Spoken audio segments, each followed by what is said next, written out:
Yo, what's up? Welcome back to the Diamond Download. So apparently we actually did have intro music today, but we both can't hear it. Yeah, I think it's coming. Our buddy James is really stepping up and gonna edit this. Hopefully, we don't need any too much editing for him, but he's gonna add some intro, outro music. So we're really pumped. And James, thank you so much. Dude, let's do this. I'm so excited to chat. I know we talked, I think, over the weekend briefly, but you went to another fight this past weekend. Yeah, this was It lasts we a went little to bit longer UFC than 2 minutes. a lot longer. Yeah, I mean we saw all the fights. Like we probably watched like six fights. Dang. And the one that you So that went was like to the following weekend, was that only Jake Paul? So like the one in Puerto Rico, was that only Jake Paul? no, there were other like fights on the card, but I didn't care to watch any. I didn't know. And we were late to all, so like we just got there just in time for Jake Paul. But like on Saturday, dude, I met so many famous people. I met the founder of Bloom at lunch. Everyone should know like the green sort of like de-bloating smoothie mix that you use. Bloom's massive. My girl uses it all the time. She loves it. So I met him, and then I met a bunch of Twitter guys. Everyone was just down in Miami, and then me, Jimmy, Ben, we went to Novikov downtown, which is like a chill little restaurant, like not too fancy, but it's nice and the food is good and it's all close enough. We were just gonna walk to the Kaseya Center, which is where the fights were, Okay. and we saw Justin Waller. You know who Justin Waller is? It sounds familiar. It sounds very familiar. Who is he? He's like in the Tate Squad, but dude, he's like one of those masculinity guys. No, I don't know Actually, him. a cool I don't guy. know him then. I was He's thinking like of someone else. like no, he has like a construction company that does like high seven figures a year, and he like is like a real entrepreneur. He's not like one of the war room guys or anything like that. But yeah, no, he kills it. Like he's super famous now. Like I think in the last year and a half, maybe, like he's done some numbers on social media and everyone loves him. And so I met him. I actually bought him and this other guy, Eddie Malouf, Yeah, yeah. who's like Eddie? Yeah, Eddie's a cool Yeah, dude. so they were it was those two guys and like 12 other dudes that I didn't know. But I was gonna buy a round of shots for the whole table, but apparently they weren't drinking. So the server went over there, said to Eddie and Justin, "What do you guys want?" And then they said I got them shots of 1942. So we cheers. I had a girly little lemon drop that I was like, Dude, that's sick. and then I went over after. Yeah, it's sick. And then we walked over to the Kaseya Center. We got right in. We went down to the floor. Dude, seats were perfect. Saw Russell Brunson. Yeah, you mentioned Russell. You guys were close to. I think you said you talked to him for a little bit. Not saying I'm for or against him. I know you mentioned Trump was there, and I didn't know that he would be at that kind of a thing. It kind of feels that like because of UFC and kind of the price tag and because of where it was, it almost was like a filter for like all the people or most of the people in the room were people that you would want to hang out with or exchange ideas. Yeah, literally. It was insane. And I apologize. If Russell Brunson was watching this, I apologize. I was drunk as hell when I met him. And I was so touchy. Like I shook his hand and I was like, dude, like you're the best. Like I just love everything about you. Like, dude, like you make ClickFunnels. Like I was like, dude, I was all over. I just kept tapping his shoulder and I was just like, I was just being overly touchy. And so I know that now. And he was with his wife and he was just like scared. I was like, dude, I apologize. Like I was a little aggressive. Dude, gotta And then imagine Trump though. walked out, dude. Oh, sorry, real quick. I gotta imagine for someone like Russell Brunson, he's obviously a big deal. That's cool and all. But at this thing where there's a bunch of like influencers and celebrities, he's probably not the guy that most people are going to, right? Like you have to be a specific type of internet marketer to go up to him. So I think like maybe the touchy-feely stuff was maybe a little bit weird to him. But I gotta imagine like you made him look really cool in front of his wife. Like the fact that these two dudes like were talking him up and chatting with him and interested in him versus XYZ other male or female you could have talked to, like you probably thought that was pretty cool. I hope so. I hope he was like, damn, like, all right. I don't know how often that happens for him. I don't know if maybe in a different setting, like he's like super famous, but there to me, like that was pretty cool to meet him. And I didn't even notice, like Ben was like, yo, Phil Brunson over there. And me and Ben both. And then, yeah, dude. So Trump came out and you saw him on the Jumbotron and dude, I lost my mind, bro. Like I was so stoked. I was like, Trump's here. I was so excited. And he came out and he went and sat down next to Joe Rogan. Like, dude, it was just like a crazy room to be in. Went back to like a VIP backstage sort of thing, like for the floor seat people. and saw Nate Diaz, which I don't know if you know Nate I know Diaz, but him. he's one of like the most famous. Fought Conor McGregor twice or 3 times. Savage and like just cool as hell to see all these guys, man. But it was a great experience. I would 100% do that again. Sick, dude. That's awesome. I'm glad this one went better than the Jake Paul one. I know Jake Paul was fun, but it didn't last very long. Oh yeah, dude. Like that Saturday, like in frequency, that was probably like the most fun I've had in Miami in like a year. Amazing. Swear to God. So anyway, dude, so let's get into it. So I know we have like we're going to do like the problem solution thing in a minute, but before that, I just thought of this right before we hopped on. So like I have someone in my team right now who I got to give flowers to. And I want to see if you have someone like this who's also kind of like same level of like hustle. You said flowers? So I got to give flowers to them. Okay. Like, you know, proverbially, like not literally hand the flowers, but like just talk them up. So Bo is in my inner circle. She was one of the first people to join. She like already had copy MBA. So she was like upsold basically when I first launched. I think she was probably my first like cohort of like booked calls. She probably booked like in the first couple days that I launched this thing. She closed, I think like end of April-ish. And so she was in, didn't really have time to do anything because she like was getting another, like her second master's degree. Wow. So she started actually trying to get clients in like July. And then by like September, I think she got her first client. October, she was at 10K a month. January, she was at like 20 or 30K a month. And now she's at 65K a month. Wow. And I made her a coach back like 2 months ago. And so but she was bugging me. She was dying to be a coach. And then she started she started hopping on live with me on Instagram Live. So she would like go on live. She would comment like, yo, I made, 50K in February with copywriting.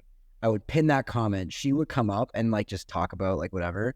And then she was doing call to actions to her own Instagram. She was like, yo, if you guys want to talk about inner circle, you guys want to know more about it, like just DM me and I'll basically like tell you. So like I gave her an affiliate link, like a call booking tracking link. And so she has been slinging calls. And I told her, I was like, if you close 2 deals, like if 2 of your deals close, you get to be added into the sales group chat, which is like the almighty like copy. Like most of the team isn't in there anymore because we've grown a lot. So it's just like core members. But dude, like she's in there with like all the closers and like main setter and Abby and Griff and Ben and me. And like we're all just in there hanging out. And like, dude, she has just been such a savage. Like we did a YouTube interview that's probably going to come out in the next like 2 weeks. And she talks about how like, yeah, now like her base is like 50 or 55. Wow. And with performance, like she got to 70 in March. And this is all within, which I think all within technically a year of this recording. So it's all within 1 year. 8 months. Dang. Within 8 months, she's just a grinder, super smart, super personable, super chill, and has just like gone from being a student to being a coach to being like basically selling for us. And now she's like she's on YouTube with me. Sick. Talking about her, just like being like our best case study. And like, dude, I think it is so rare to find people that are that dedicated. And like, bro, I'll pay this girl whatever she wants. I sent her or she sent me an invoice this morning for like a little bit more than I thought I was gonna have to pay her, but I paid it immediately because I was like, dude, I'll take care of it. Like she's gonna get every opportunity from me just because I know like she is out there hustling for us and I want her to be incentivized and I want her to do so. And like that to me, you cannot buy that. You cannot have like, it's so rare to find that kind of thing. Do you have anyone that you ever worked with that's like that dedicated to you and your thing? Yeah, for sure. I mean, a couple people come to mind. I think one is like, I guess technically like my COO of my LinkedIn business, like this, other than like her family, right? And like her personal life, like this is her life, right? Like she's online probably an hour and a half every day before our official online hours. So our official online hours for the LinkedIn business is 7:30. She's on at 6 a.m., 6:30, starting and engaging with clients and just like going above and beyond. She flags everything that I need to do. She's interviewed, hired, managed, and trained every single of the 11 other employees on the team. So, dude, like without her, like this business isn't the same business it is. So she's been amazing. And then something more related to what you're talking about, I have a client for the LinkedIn business this guy named Jonathan who I didn't give him any incentive initially, but he had got me like 3 or 4 clients of the LinkedIn service, just his friends that saw what he was doing. And he just, kind of out of his kindness was sending them my way. And then I started incentivizing him with some extra like bonuses on LinkedIn. Like we never like, it's called a repost. We never like repost, or on Twitter it's a retweet. We never retweet people from our accounts, but every time now that he brings someone in, and we kind of backdated it for him, he gets basically 5 reposts a month for it. And like he does a lot of sponsored posts now with companies, and our like reposting him allows him to like be boosted into like our ecosystem. So he's been just like stoked on getting like reposts. It's like something very simple, but it's very exclusive because like you can't really even buy those from us. So yeah, it's great to when clients go sell on their own without any expectations. And then once you give them some kind of monetary incentive, it's like they just become an animal in the best way possible. Yeah, that's sick, dude. But it's not even monetary though. Like I think there's something inside of people that just like want to just perform. Yeah. And if they see an opportunity, then they're just gonna take it. Yeah. Like this, like Bo, my like team member, like I think I've told you about her. Like played basketball at Duke, like played women's basketball, which like Dang. hard. Like dude, like she's good. She's only 5'8" too, so like she's killing it. She has a bachelor and 2 master's degrees. She was gonna go be a doctor, and then like just ended up unbelievably confident. Like there's some people, and like your guy too, where it's just like he's not even like part of your team. Like he's a customer, Yeah. and like he wants to like they're just performance oriented people, and like I think that is like is like the most valuable thing you have. Yeah. Like you can't even just like any task they take on, whether it's work or friendships or something outside, like whatever they do, they're committing to, right? And they're going to give it its all. And I actually did like this post the other day, kind of just sharing some advice that like, I feel like most people just go through life like checking the boxes done, right? Oh, I got to post on social media today. All right, done. But like they didn't really think about what they posted. They didn't spend time distributing it. They didn't spend time engaging with other influencers and sending DMs and commenting on other things. That's just being one example. But like rather than just doing things well, people just often do things to check the box, right? Right? They go to the doctors once a year. The doctor tells them to be healthy. They kind of ignore it. Next year they go in, they go back to the doctors, right? And they didn't really do the things. They just are checking the boxes of the things that they know they're supposed to do, right? And my thought is like, if you're going to do the checking of the boxes and not doing things the right way, like why even bother doing it? So, I think with Bo, I think with Olga, I think with Jonathan, I think with all these people that are showing up, like, that's step 1, right? Just show up. Step 2 is give it your 100%. And step 3 is like, just try to be the best, right? Like, dude, even when you worked with us and worked for us, like the reason that you got every opportunity you did is because you hustled for it. Nothing was given to you. And you've continued with that throughout your own businesses. And obviously now you're attracted to the people like your brother and this girl, Bo, in terms of a work sense, the fact that like these embody the same qualities as you. These are the killers. These are the people that are going to be the next Masons, right? Like it's really cool to be able to have them while they're kind of on the trajectory. And then the better you treat them, the longer they're going to retain. And the more that you get to help them and they get to help you. 100%, bro. Yeah. I remember like I harassed you for a minute to like write your tweets and shit. I wanted to be a voice writer. I wanted to write articles. I wanted to write your emails. I wanted to do like whatever. And like, dude, I think that honestly, like, cause I didn't even, to be honest, like I didn't want money from you. You never asked for it. I didn't want you to pay me to do it. You never asked for it. You never asked for money outside the salary we were paying. Yeah. And I just wanted to like be more involved and just get on your radar. Obviously that worked out for me. Cause like, we're both killing it. Sick. And so I think, yeah, dude. But yeah, this is a feel good segment. I like this. I think there are certain people like that we find, and like they're extremely rare. But like you gotta take care of those people. Like you gotta hook them up. 100%. Okay. So now let's move on to this like problem solution segment. And so shout out John Coyle. I'm stealing this from you, bro. So I was just on John Coyle's podcast, and the way he explains it, or the way that we're gonna do it, is we both have problems. You know what I mean? But I think a lot of people who maybe follow us on social media see what we post, and we don't share too much about our lives. They probably think that everything's just going swimmingly for us, like we don't have any problems, and it's like that's just not true. You know what I mean? Like we have stuff in our lives that we have to think about and deal with and sort of navigate. And I think it's important to share that stuff, but I also think it's important to like show how we solve those types of problems.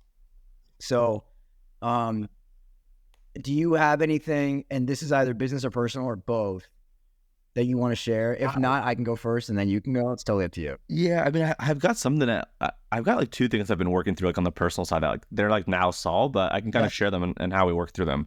The first is like ever since my daughters have been born, I feel like my life has revolved around them. Obviously, I love it. I love them. It's amazing. But I feel like, both my wife and I have missed out on, a lot of opportunities like with friends and family to like go do cool stuff.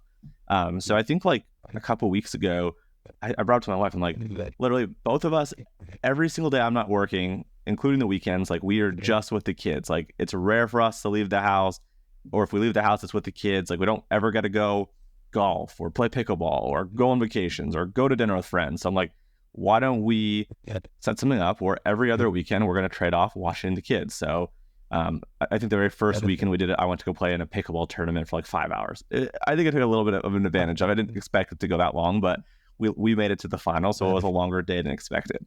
But like we kind of negotiated like, a 2 to 4 hour window of, every other weekend switching off. So for her, she wanted to go to the spa with some friends. So I watched the kids. And then this past weekend I played pickleball, and next weekend she's going to a birthday. So just in terms of like coming up with this plan that has been literally nagging on us for years, we've been able to kind of create some, I guess, excitement in terms of being able to see people and not just being in like the daily monotonous thing of like work, kids, clean the house, work, kids, clean the house, right? Like there's some weeks where I don't even leave the house and it's like Thursday or Friday. I'm like, oh my God, I'm going stir crazy. So for us, that's something that we solve. And it's just speaking up and coming up with a solution where we both can win, right?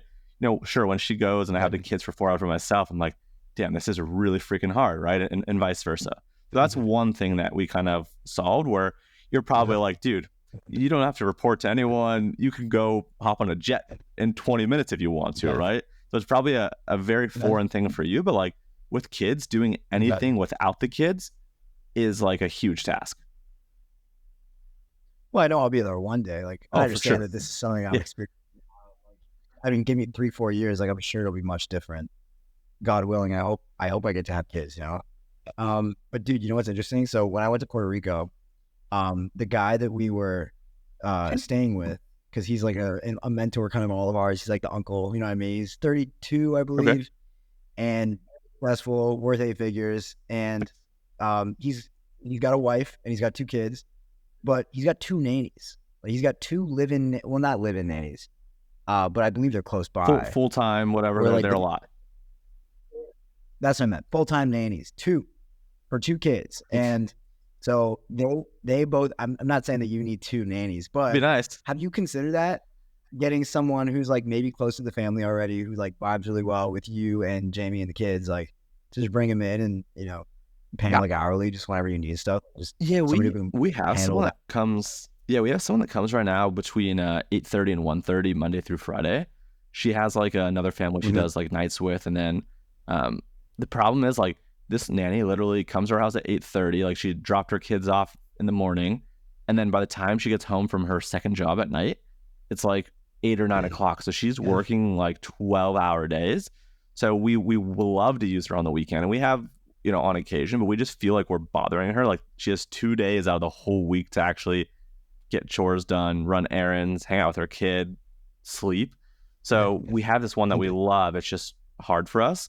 Oftentimes we're just, harassing our parents and negotiating with our parents and trying to get them to do things. But then it's like, as it kind of strings together, it's just like, damn, well, we've asked our parents every weekend for the last month to do it. Now we kind of wait 3 to 6 months to do it again.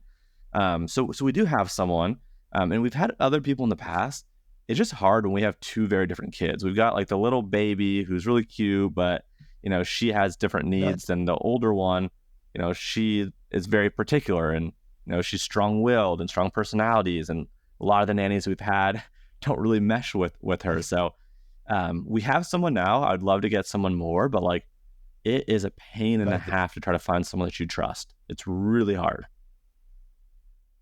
Interesting. Yeah, I mean, I imagine so. And I imagine like it's also tough. Like if you're like going through nannies. You know what I mean? Like, I'm pretty quick to fire. Like, if I don't think there's a good fit with someone, like, I'll go over to you. Like, dude, we've been through so many fucking dialers in the last 3 months. I believe it. Like, so many. And like, there's still people on the chopping block. Like, any minute now, like, I'm gonna get a text from my sales manager that one of these guys can be done. So it's like, you know what I mean? But like, with kids, you can't really do that. You can't really like just fire, I don't know. I feel like that's tough. That's got to be tough. But I feel like it's an investment to sort of like buy back your freedom, where you get to like spend the best moments with your kids. You know what I mean? Like, you get to do all the stuff you want to do, and you get help when you need it, and you get to have your weekends sometimes. And I don't know. Yeah, it's so that's. I have no experience dealing with that problem, but it seems like you guys figured that. So how long have you been doing this arrangement with like the back and forth kind of thing, like switching weekends? The nanny we've had for a while, thankfully, since my daughter was like 3 months. We've had her for like 9 or 10 months. With the back and forth stuff, like we're like a month in. This is like super fresh. I've had 2 free weekends to do something. She's had 2 free weekends. It's been great. So both times I played pickleball, which was awesome. You know, I'll probably play a round of golf coming up soon. So yeah, it's been cool. That's my personal one. I'm gonna think of a business one, but what about you? What do you got on the personal side? My personal, okay. So this is a thing that it's a blessing and a curse, right? Because it's something that I would like, but it's something that's not always the most convenient. Okay. And this is kind of on like order of like personal and business, but it's too many like events that are planned in between like big long work blocks. Okay. So like, and I remember this is a problem it was a big problem that I had like a year and a bit ago. So like from like September of 22 to like March, March, probably even longer, bro, of 23. Okay. I didn't have a single every 2 weeks there was something that was happening that I had to be there for or like attend to. Like whether it was like someone was flying in Miami, I had to entertain them for a little bit, or the team was coming, or I had to travel here or whatever. Like I didn't have a 4-week block of just nothing. Okay. And like, I'm starting to get back into that where it's like every single week or every other week, there's like something going on where it's just like, I can't just sit there and just focus. You know what I mean? On like, it's the 2 biggest things are like diet. So like just making sure that like I have all the time in the world to just go to the gym once or twice a day and not eat like an asshole. And also just like work as hard as I want to work. Like, you know what I mean? Like just triple down on content and just, do all the things I want to do, like just write a lot and like iterate on my product, iterate on all that stuff. I just feel like there's always something going on. Like, for example, like this week's spring break, I'm going to Cal. I'm excited about it. Like, I want to go, but I'm sacrificing the fact that, I could be like, it would be nice to have just like a bunch of time in a row. And then I have like, and now I'm going on this podcast tour. So like, I know starting in a couple of weeks from now, like I'm going to have to fly to Vegas or fly to Cali or fly to Arizona or fly to New York. All the podcasts you're doing are in person. Oh yeah, I'm not doing Zoom. That's a waste. No, everything's gonna be and we can talk more about that actually once it starts like really developing, like once everything's locked in. But yeah, like it looks like I'm gonna be trapped more, and dude, it's just like it's just tough. And so like that's a personal problem I have right now. Like I need to figure out a way to sort of shorten the amount of time that I need to lock in, because what it feels like is like, for example, when I was in Puerto Rico, right? I was in sleep debt. I was sleep deprived because I didn't sleep for basically 5 days. So I had to like reset over the course of 2 days. And then I had 2 or 3 days to lock in. And then I was back out on the weekend. Yeah. Because that next weekend I had something. And so like, I need to minimize the amount of time that it takes me to readjust and just like force myself to lock in no matter where I'm at or what I'm doing, and try and stay on track with fitness and health and stuff, and try and just like do everything I can with the time that I have to like, build what I want to build and make content and stuff like that. Yeah, a couple thoughts. One, it's a very fortunate problem to have, right? Like, so I think like it's really cool that you have that problem. You're very lucky, which I think is awesome. Like, I think it's like so I think like the option one is like, just appreciate the season that you're in. If that's the route that you want to go, right? Just like be okay with the mindset of like, this is where I'm at, right? And that's okay. Or B, On the flip side, I don't know how much control you have over some of these things. It's just like, hey, I'm only allowing myself on a quarterly basis to leave home base for more than X amount of days once or twice, right? And then you just hold fast to that rule, where it's like only 1 weekend out of the month am I allowed to be gone. Or the other option is like while you're gone, right? Like really think about like how do you keep those things, right? Like do you, especially you being on East Coast, right? Like if you come to California, like do you just wake up every morning a little bit earlier and then you just hit the gym first thing in the morning, so you force yourself to do that? And then maybe you rent like a WeWork, or maybe you're renting like a nice Airbnb that has like an office, and you're just like, hey, these are the 2 things I need to do today. Forget the 12 things that you could do. Here are the 2 things I need to do today. I need to film 1 YouTube video. I need to send an email to my list. I need to make sure that I hop on a sales call with my closers to understand what they're doing. Or I need to watch 3 of the recordings of the sales calls to give feedback. Like, what are the 1 or 2 things while you're on vacation, knowing that you can't get 12 things done while you're home, that you have to do? So I think it's like a mindset. Like if this is what you want, just accept it and then find ways to focus on like the 1 or 2 things, or just go the opposite way of like, hey, I'm on pause right now. For the next 3 months, I'm locked down. I'm allowed to have 2 free weekends or whatever that looks like, right? Or I have to do local trips. I can do more day trips or more day things on the weekends, whatever that looks like. Right. Yeah, I think that's I'm favoring more like shorts. Okay, so here's what I'm thinking.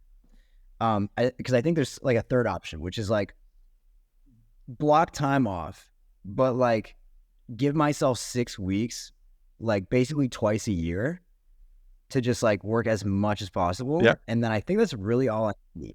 Maybe like 2 or 3 times a year, maybe, because like I don't want to say quarterly because that's like a massive chunk of the quarter.